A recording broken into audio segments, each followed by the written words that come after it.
थांबा.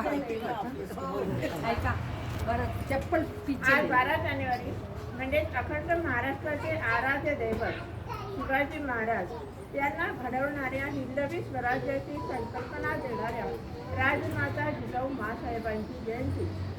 स्वराज्य जननी राजमाता जिजाऊ साहेब यांच्या जन्मोत्सवानिमित्त त्रिवार अभिवादन. संस्काराचा हिमालय आणि स्वराज्याची प्रेरणा देणाऱ्या राजमाता जिजाऊंना मानाचा मुद्रा. जिजाऊ होत्या म्हणून शिवबा घडला, जिजाऊ होत्या म्हणून स्वराज्य उभं राहिलं.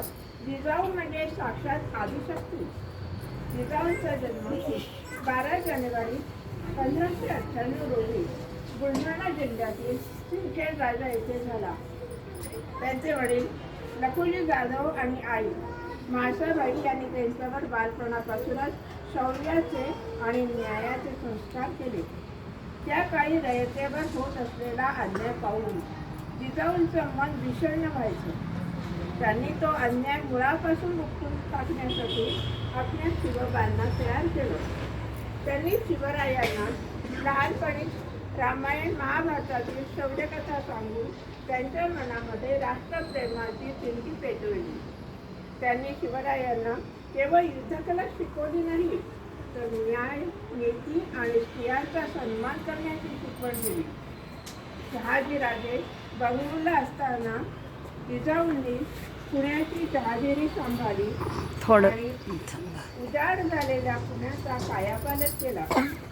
शिवराय मोहिमेत असताना स्वराज्याचा कारभार अतिशय कुशलतेने पाहणाऱ्या त्या एक आदर्श प्रशासक होत्या. आजच्या काळात जिजाऊंचे विचार अधिक महत्त्वाचे आहेत. प्रत्येक घरामध्ये एक जिजाऊ जन्माला आली तरच प्रत्येक घरामध्ये शिवाजी जन्माला घडेल, शिवाजी जन्माला येईल, शिवाजी घडेल. धन्य धन्य माता जिजाऊ, तिने घडविले शिवबा राजे. जय जिजाऊ, जय शिवराय. महाराष्ट्राची होती ओवाळू त्यांची आरती. नमन माझे जिजा माते, आज आहे त्यांची जयंती.